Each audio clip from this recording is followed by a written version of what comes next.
तो चंदा मामा वाली कहानी आज तक तो कभी आई नहीं, ना 2014 में है, ना 19 में, ना लोकसभा में आई। पंजाब में गवर्नमेंट है, दिल्ली में गवर्नमेंट है, पैसा उनके पास है, कहीं भी 500,000 आदमी इकट्ठे कर सकते हैं, कोई वो नहीं है, पर लोग साथ नहीं है। लोग हरियाणा में बीजेपी की सरकार बनाएंगे। जैसे जैसे हरियाणा के विधानसभा चुनाव नजदीक आते जा रहे हैं, वैसे वैसे सियासी सरगर्मियां भी लगातार बढ़ती जा रही हैं। ऐसे में लगातार कहीं ना कहीं एक्शन हो रहे हैं। जैसे एक तरफ हम बात करें मुख्यमंत्री नायब सिंह सैनी की, तो वो लोगों के साथ मुलाकात करके उनकी समस्याएं का हल कर रहे हैं। दूसरी तरफ अगर हम बात करें तो कांग्रेस के एमएलए, उन पर खनन माफिया के इल्ज़ाम लग रहे हैं। आज एक गिरफ्तारी भी हुई है। बातचीत करेंगे, हमारे साथ कैबिनेट मंत्री रंजीत सिंह चौटाला जी हैं। सर, सबसे पहले तो आज की जो गिरफ्तारी हुई है सोनीपत से एमएलए कांग्रेस की, कैसे देखते हैं उसको? ठीक है मैडम, ये कोई स्टेट सब्जेक्ट तो है नहीं। ईडी के एक्शन है, उसमें क्या है वो तो ईडी जाने, उस पर मेरा कुछ कहना नहीं बनता। पर अगर किसी पे कुछ इस तरीके की चीज़ें हैं जो ऑन रिकॉर्ड है तो उस पर ईडी अपना काम करेगी। पर सर, बहुत ही कम समय में पहले राव धान सिंह पर रेड होती है, उसके बाद अभी नहीं, ईडी का अपना काम है, वो तो कई जगह देखते हैं 20-20 रेड होते हैं, यहाँ थोड़े सदा से चला रहे हैं। मुझे इस मामले की जान, क्योंकि स्टेट का सब्जेक्ट ही नहीं है ना, ये ईडी की अपनी कार्रवाई है, क्या करेंगे वही ब्रीफ करेंगे, वो बताएंगे, मुझे इसकी कोई जानकारी अच्छा, इसका वैसे आपको लगता है इम्पैक्ट पड़ेगा विधानसभा चुनाव पे? नहीं। इसका कोई इशू थोड़ा ही है, कोई आदमी गलत ठीक करे तो उसके खिलाफ एक्शन होगा। अच्छा सर, अजय चौटाला जी ने एक बहुत बड़ा बयान दिया पिछले दिनी फतेहाबाद रैली में।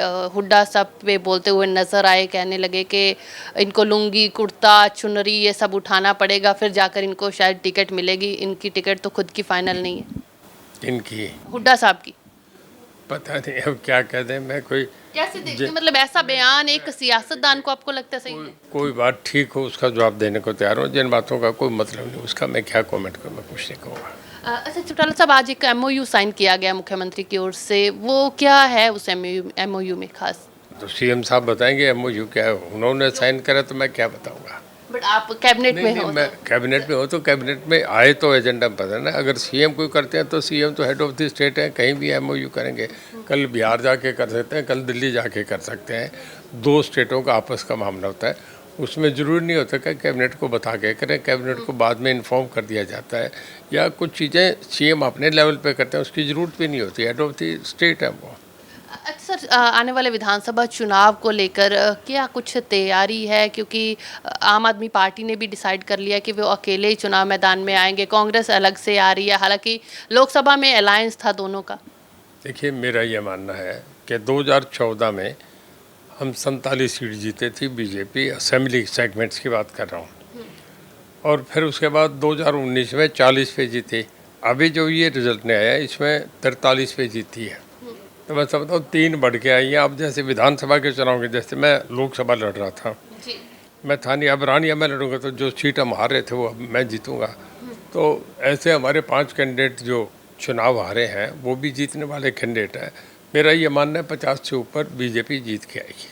50 से ऊपर का पंखड़ा लेकर चल रहे हो, हालांकि 400 पार का लोकसभा में भी नारा दिया गया था। सीट बढ़ेंगे, निश्चित रूप से बढ़ेंगे। कांग्रेस भी बड़ा दावा कर रही है, हुड्डा साहब दावा कर रहे हैं कि 10 साल से कर रहे हैं, वो तो चंदा मामा वाली कहानी है, आज तक तो कभी आई नहीं, ना 2014 में, ना 19 में, ना लोकसभा में आई।